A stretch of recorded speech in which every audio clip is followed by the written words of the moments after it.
All right. Hey, everybody. Hey, people. What's up? What's up? What's up? What's up? What's up? You know what time it is? Yes. It's Friday. You know the deal. It's Friday. So let's talk for real. It's Friday, so let's talk. Let's talk for real. Let's talk with Shay and Trill. Let's talk. Let's talk for real. Let's talk. Let's talk for real. Hey, people. What's up, family? Hello, loves, you beautiful people. How are you? It's we are Friday. back together again. Yes, we are back in stride again. Yeah, that's where we are. We are back in stride again. We miss y'all. We missed y'all. Hey, everybody. Yes, we missed y'all. We missed y'all. Yes, we did. We missed y'all Yes. so much. So, we're going to talk about, I know we didn't get the opportunity to post Yes, we've been very busy. our topic, Yes. but you know, we are going to be here Friday just for who? You. You. And you. Yes. So our topic today is we cool, Until I won't do for you. We cool, right? You. Until I won't do Yes. for you. For you. All right, Daisy's in the house. Hey, Yes. Daisy. Hey, Tanya. What's son over there? Rhonda. Hey, Rhonda. Yes. I'm telling you, I was talking to Shay about the topic for today because we had a couple that we was thinking about. But when we was talking about coming back from homecoming on last week, and the radio show that we was listening to, the broadcaster was saying that her blog for today was going to be about we're cool, we cool until I won't do for you. So how many of us have been with our friends, our families, our loved ones, and everything is love until we say those two little magical words is that end with the O, which is no. No. When you start giving people your no, then you're going to see what kind of relationship you really got with them. So we're cool as long as I'm doing for you. But the minute that I decide that I don't want to do for you anymore, then we get all upset and then we want to sever ties and we want to do all that good thing. So do you continue to do for them out of obligation? Because now they done made you feel guilty because now you don't got a empowerment in your no? Or do they decide that they want to go ahead and just sever ties with you because now they can no longer manipulate you? Because we talked about manipulators before. Yes, or do we do it because of that thing called people pleasing? People pleasing. Yes. Are you a people pleaser? Is that why you can't allow yourself to stay empowered in your no? Is that why you continue to be cool with them even though they understand that they don't want nothing else to do with you? So just in case you don't know what a people pleaser is, Shay, can you define that for us? I would be glad to. A people pleaser is defined as a person who is yearning for outside validation. Their personal feeling of security and self-confidence is based on getting approval of others. They want everyone around them to be happy. And they will do whatever it is asked of them. Yes. They put everyone else before themselves. Yes. And they say yes, get this, out of habit. But it's an addiction, and having a desire to be needed is really what it is. Yes. Instead of being a habit, it's an addiction and having the desire to want to be needed. Oh, does that sound familiar to anybody? Does Anybody that out in sound the like audience? you might fall under the category of a people pleaser? That's it? Oh, so what I was saying to my sister Shay earlier is that, we can be cool as long as I'm doing for you. Yeah. So you could be Bonnie and Clyde, and I could be your ride or die as long as I'm doing for you. But the minute I say no, then Bonnie loses her Clyde. Yes, that's what happens. Then I'm no longer riding or dying. No. Because I decided I don't want to do for you no more. That's right. So that thing that I want to say, that love that I want from you, I can't get love from you no more now because I won't do for you. That's right. Oh, that's right. That's where we are. So I'm cool as long as I'm doing for you, but when I don't, then we ain't cool. We don't exist. Right. That's yeah. And a lot of times that's how we end up in our relationships, whether it be with coworkers, whether it be with family, whether it be with friends, whether it be with whomever. But the flip side of that is that we have to own the fact that we created it. Yes. We have to own the fact that we created the way you feel entitled because of my addiction of feeling like having my addiction of having the desire to feel needed. So what I did is I created a false sense or a false atmosphere that we're cool. Yes. When really cool ain't had nothing to do with it at all. That's exactly right. Oh. It was all about what you could do for me. Oh, what have you done for me? Lately, dun, dun, dun, dun. Ooh, yeah. So we done turned into Janet. Yes. Oh, okay. Miss Jackson.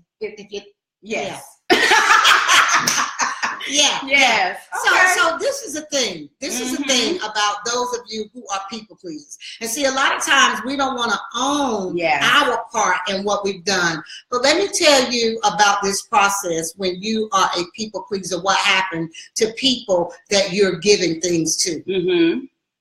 The first time you give something to me, it's going to be a sense of appreciation. Yes, thank you. Yes, thank you. I really appreciate. You didn't have to do that. But you did, and I'm so grateful that you did. Thank you so much for doing that. The second time you do something for me, it's going to be anticipation. Ooh, look at what you brought for me. Right. I wonder what it is. Yes, I'm going to start dropping hints about what I want because I know she'll get it. Exactly. The third time is expectation. Okay, so now we've gone from appreciation to anticipation to expectation. So now I'm expecting you to give to me. And that's when the coolness start to get a little heat going on. Now, the next part of that process is codependency. Oh, yes. So now I am dependent upon you. So that means that I got to take you to work. Oh, yes. I got to pick you up from work. You know, my schedule now evolves around you. I know y'all don't want to talk about that right now. But that's the next part of the process. And then the fifth one is... But even on that part right there... Let's talk about it. Come on. The manipulation starts at this point. It goes back to like Judge Mathis says, when people start dry begging. Then they start telling you what their problems are because they know that out of guilt and out of manipulation that you're going to take care of what they need you to take care of. So they start dry begging. Without asking. Without coming out directly asking. Girl, I want you to be in agreement with me for $500 so I can pay my car note. Yes, because I don't know what's going to happen if they repossess my car, how my kids going to get to daycare, how I'm going to do this, Yes, dry begging. The fifth part is entitlement. Yes. Okay? So now it's not a point of me asking. It's a point of me saying, I know you're going to do this because now I'm entitled to you doing this for me. So the first part of the process is appreciation. The second step of the process is anticipation. The third step of the process is expectation. The fourth step of that process is codependency. Excuse me. And the fifth step of that process is entitlement. So now I'm entitled to you doing for me. So that's why we say, oh, we cool until I won't do for you. So that's when stuff starts shifting. Now, this is the other part of that. The very moment that I tell you no, after we reach the entitlement stage, you're going to turn on me. Ooh, like a pack of wolves. You're going to turn on me. Now, I could have done a million things right. The one or the millionth time I said yes. But the very one time I say no, you're going to turn on me. And then you're going to start reminding me of what you did for me. Well, you remember when I did this? I ain't had no problem with doing that for you. Okay, go ahead, sister. I'm sorry. So, So now the moment that I tell you no, now I'm everything but a child of God. Oh, yeah. You knew, it's like, oh, you say one thing and you do another. Now, I've done a million things for you. Count them from 1 to 1,000,000. Go ahead. Yes. I ain't got enough fingers for 1,000,000. Yes. But the one time I tell you no, then it's a problem. Yes. I bring you into my house. You eat my food. You don't pay no bills. I take you where you need to go. I buy your medicine. I buy your clothes because you're homeless. You and don't even say thank you. Gratitude is out the window. No, because now we've already progressed to the next stage of the process. But we cool until I won't do for you. And when I won't do for you, then I ain't nobody. No. I knew you were like that. What about your friends? Don't gonna be around. No I'm still bumping. Yes. Friends. How many of us have them? Friends. The ones you can depend on. Let's be friends. You ain't even that no more. No, you're not. You're not. So, I don't see any comments out there about we cool until I won't do for you. I mean, even with family members. Family members can be something else. Oh yeah. And I know we love our family members, but we can do so much for our family members, but we have to own the fact that we created that. Yes. We created them wanting to feel that entitlement, that they have that expectation. We created that expectation in them. And so really what happens is that in our need, that's the key. Is our need to be needed. To be needed. We've really taken on the persona of a little God. Yes, we have. Because it's like you got a problem, I'm gonna fix your problem. But the moment I can't fix your problem, then there is really another problem. There's a problem. Yes. What you gotta say, sis? Yes, because see what we wind up, like she said, the definition says, is that we have this desire for outside approval because we want to be in that position, like she said, of wanting to feel like we're the little God. So we want people to have to come to us because it makes us feel important. It makes us feel like we you know, that somebody needs us. But really, no. What you're doing is you're creating that environment of them thinking that we're cool. And when somebody thinks that they're cool with you, then they know they can hang out with you any old kind of way. They can talk to you any old kind of way. Yeah. They're not committed to you. They're committed to what you can do for them. Yeah. Excuse me. And you're absolutely right. And see, this is the thing. When we're talking about relationships, now this is one thing that we really have to be careful of, because we get into these relationships with people who that's all they know. Yes. And they bring that baggage into your relationship. And you might be a person that it's like, oh no, we're going to do this thing 50-50. It's cut right down the middle. You are start off that way. Say it again. It'll start off 50-50. It'll start off 50-50, and then what happens? And then it'll decline. It'll do what? It'll decline. It'll do what? It will decline. It will decline. So then what do? Because you now you are invested in the relationship. Your heartstring, your emotions already is all tied up into this thing. Now what are you gonna do? Then you find yourself doing extra and doing more. So now you want to be cool again. So now you'll find yourself spending extra time, extra money, extra energy, losing sleep, losing weight, losing all this stuff over people who just wanted to be cool with you in the first place. They didn't want to do nothing else but drive, just like we talked about before, about taking all of the deposit withdrawals without putting in a deposit. So you got to go back and look at even those friendships where you tell them no, and then they disappear on you until the next time around when they can manipulate you some more. And now they doing it. Now they're making you feel guilty because the last time I got put out, or my lights got turned off because you ain't helped me. No, your lights got turned off because you ain't pay your bill. The lights got turned off, Joe, because you wouldn't go to work. You want me to work for you. That ain't cool. Without the work. And see, that's the deal. But see, remember now, we created that. We created that. I got you to the point where you feel entitled. Now, whereas you were working, because now I've taken you through that process from appreciation now to entitlement. You don't feel like you have to go to work. No, you don't have to go to work. You ain't got to pay no bills. You ain't got to do nothing, because now I understand that now you want to feel needed. You want to be the little God. So let me let you be my God. Let me let you fix it. See, I'm gonna tell you something. You better be careful with that. I don't want to be in a relationship with a man that need me. I'm gonna tell you right now that women, those of you sisters who are out there, that you in a relationship and you feel like you want a man that needs you. Ooh, you're out of order. I don't want him to need me.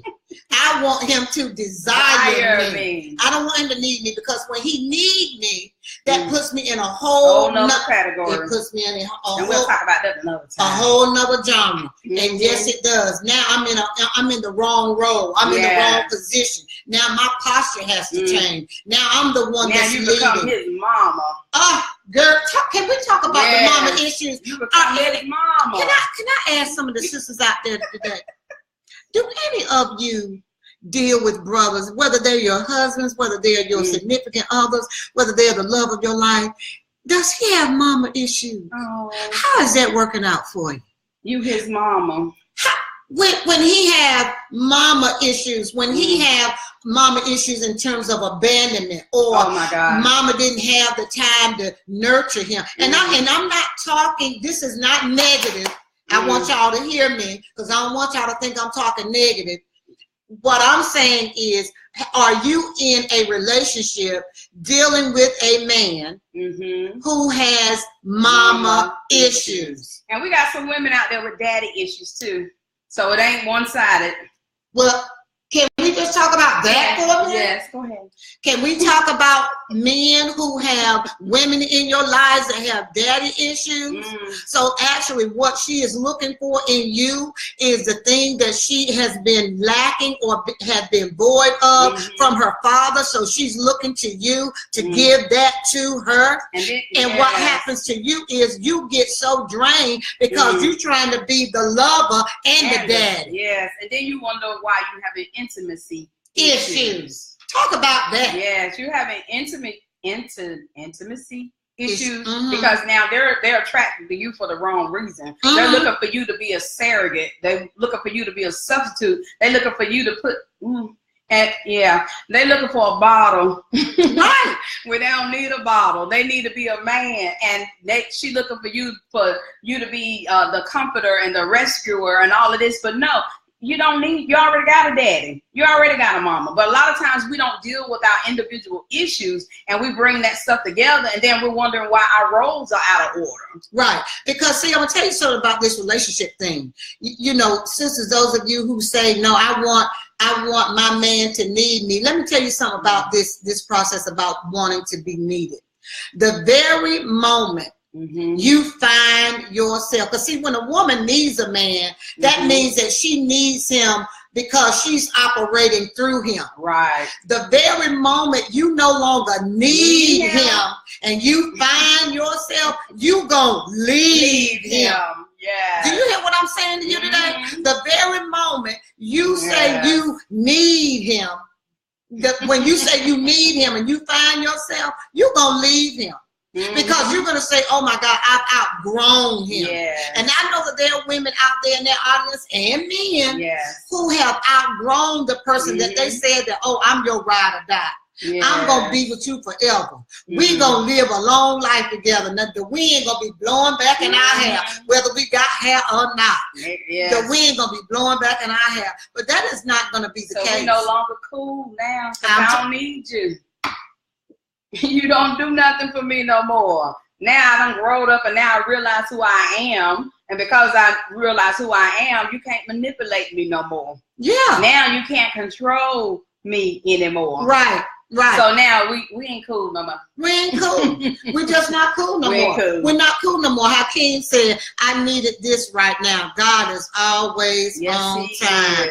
Well, I'm glad, Hakeem. That's one of the things that Trill and I always pray, that the words that proceed out of our mouths, that it will be life to those of you who are faithful to tune in every week. And I'm telling you, when we are giving and giving and giving and not reciprocity is not in effect, that is a deficit that is going on. There is not a proper balance. And after a while, by and by, that thing is going to get old. And when it gets old, somebody gonna be out the door.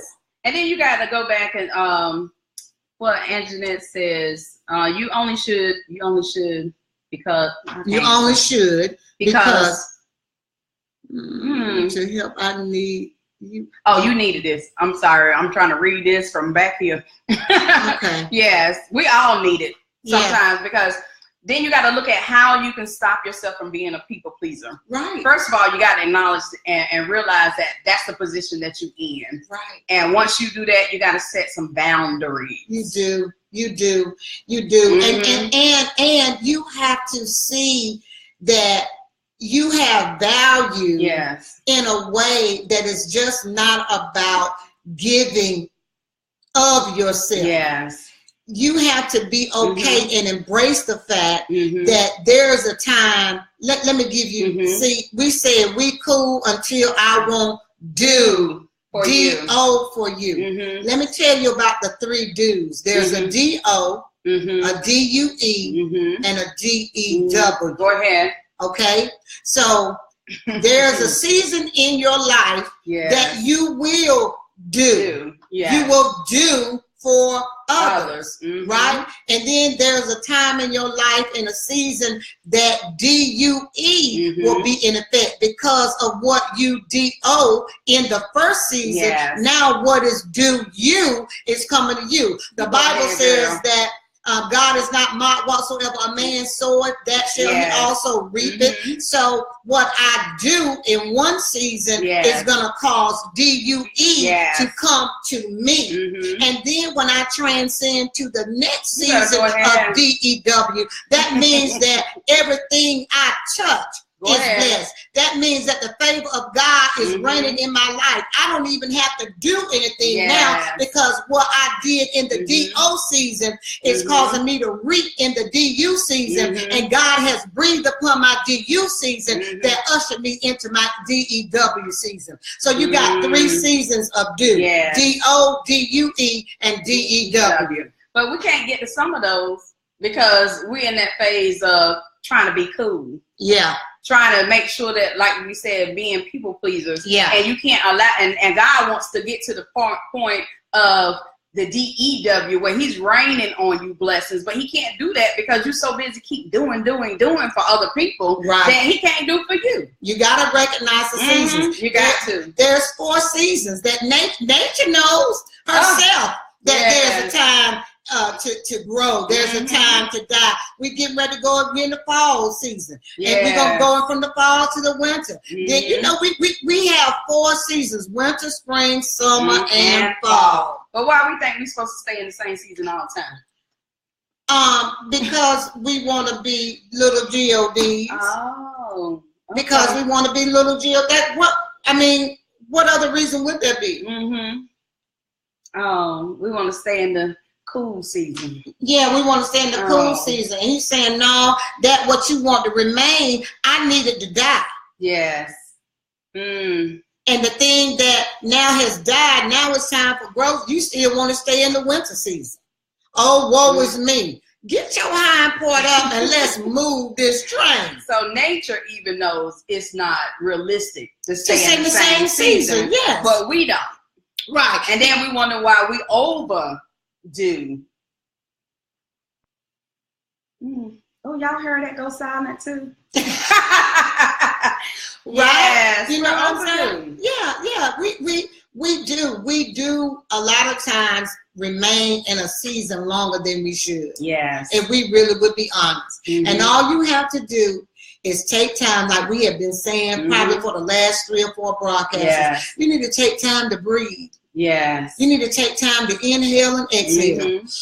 And you need to do an inventory of the people that you connected with. Absolutely. Because if you're with people that all the time, every time you with that person that they're taking breath from you or taking life from you, then you got to go back and reevaluate some stuff. Start empowering your no with some people and see how many of those going to not be cool with you. Right. Because you're not doing for them. Right. But we surround ourselves with these people who are drying up our life, and they're keeping us in seasons that we should have been out of because of us being obligated and manipulated by certain people. But sometimes we stay in stuff because we want to be in stuff. That's it. We want to be. Yeah, we don't want to be accountable and responsible for the things that God is telling us to do. Right. So we'll use other people so we won't have to do it. Right. Well, Shay, what do we do when we out?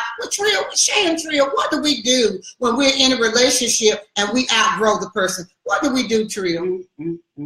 What do we do if we're married? What do we do? Well, I can say for me, I can't speak for nobody else. You got to first and foremost know that relationship that you are in, if God has ordained it. Because a lot of times we'll stay in a situation just because of the title of being married, and we know we aren't equally yoked. So you got to first and foremost know that is the divine connection that God has with you. And if it is, and you and that person are not in sync, you got to be willing to understand the price and the process that you're going to have to go through in order for God to deal with that person individually. Are you willing to stay through the process? Some of us can't. Some of us are not strong enough to do it. Some of us don't have the ability or the capacity to do it. So you got to be first, you got to understand, are you willing to go through the process with them? If you're not willing to go through the process with them, then you got to be able to go and seek God for answers and guidance on how you need to handle that. We're not telling you to divorce that person or separate from that person, because everybody has their own individual things that they're going through. Because what I might be able to endure, you might can't endure. But you got to still go back and do a self-evaluation of your relationship with God. Because like she said, we talk about all the time, you got to have a relationship. You got to know what you have been called to do. Because sometimes we like she said, we want to play God. We want to put everything in order the way we want everything to be in order, because sometimes we have to take responsibility and accountability for us being out of God's order when it comes to marriage, because some of us didn't want to wait. I was one of them, but I had to make up my mind. Okay, are you willing to go through the process with this person in order for God to be where he wants to be in this relationship? And if you're willing to do that, it's going to be a lot of work. And you got to be willing to go the distance. You got to pray for stamina. Lord, this is hard, but this is what I wanted. God, give me the strength. Give me the strength. Not even strength, but strength to go through it. God, give me the strength. But you can make it. You can do it. You can do it. You can do it. I can tell you, as a single individual. I said single, and I'm proud of it. I'm smiling. I'm smiling, because I'm single and I'm happy. I'm smiling because I'm single. I'm single and I'm glad. I know y'all can't get with it, but that's all right. I'm telling you, y'all don't know what we've been dealing with all day, but go ahead. But as a single person, you know. Oh, you made my glasses fog up on that one. I'm sorry. Go ahead. But you know, last minute, as a single person, I will say that in relationships that I've been in prior, you know, I just choose not to date. I don't want to date. The next man that comes into my life, if he's not my husband, I guess me and Jesus will continue our love story, our storybook romance. Okay. You know, there have been relationships that I've been in that I knew entering in the relationship that we were unequally yoked, just from a dating perspective. And I'm gonna tell you, when you are unequally yoked with the person, that's the power of God. Yes. When you are unyoked with an individual, you will become exhausted. It will exhaust you. You will become aggravated, irritated, and agitated because there will be some conversations that you want to have, and they're not at that level to have that conversation. So you're going to become frustrated, and that frustration is going to turn into exhaustion. And when you become exhausted, it's like, you know what? I knew that I was not supposed to enter into this relationship, but I did anyway. But being unequally yoked, I can't speak from the married perspective because I'm not married. I am single and proud of it. I ain't gonna sing my song again, but I will. But anyway. And that's why you got to know. Yeah, you got to know if you're able to go through it. Yeah. You know, you got to be fully committed to it. If you're not fully committed to it, don't even put yourself in that situation. Because I'm telling you, I know that I wouldn't have been able to survive what I went through if it was not for God. You better say because that. If it was all up to me and me going through it, I would have lost my mind. Yeah. To be honest, I would have been incarcerated. Yeah. To be honest, I would have committed suicide. To be honest, but I know if it was not for God saving me first, before I went through the process of what I went through in my marriage, I wouldn't have survived. Yeah. Thank God. Thank God. Thank God. I'm telling you. I don't look like what I've been through. We don't look like what we've been through. I'm telling you. God is good. So it is 6:01. Yes. And we have entered to the end of our broadcast. But oh my God, so many of you shared our video last week. Y'all trying to get y'all name in the hat, right? I don't blame you, baby. I'll be trying to get my name in the hat too. So when you share our videos, your name goes into a hat. Trill and I are gonna do the drawing probably about the second week in December, so that we can get our gift to you. We want to bless you real good. Yes, because y'all have been a blessing to us. You tuned in every week, every Friday at 5:30. You tuned in, even when we were having technical difficulties. You guys were still tuning in. So thank you so much. But it's the end of the broadcast. We love you guys. Have a blessed weekend. Do something fun. The state fair is here. She's trying to get her name in that hat. The state fair is here. Hey, Tanya. Yes. Hey, Geneva. Yeah. Ray joined us. Thank you so much. Mary joined us. Yeah. Cooley joined us. Guys, thank you so much. My sister Deja joined us. Thank you so much. All of the people over there on your screen. Trill, I know Rhonda joined us. Geneva and Tanya. I don't know who else joined, but we're so grateful for you guys. Share our videos. Have a blessed weekend. We love you guys. Stay cool. Yeah. Until you won't do. Yes. It's cool. Friday. You know the deal. It's Friday. So let's talk for real. It's Friday. So let's talk. Let's talk for real. Let's talk with Shay and Trill. Let's talk. Let's talk for real. Let's talk. Let's talk for real. Booyah. Bye, everybody. We love you guys. Have a great weekend. Bye-bye.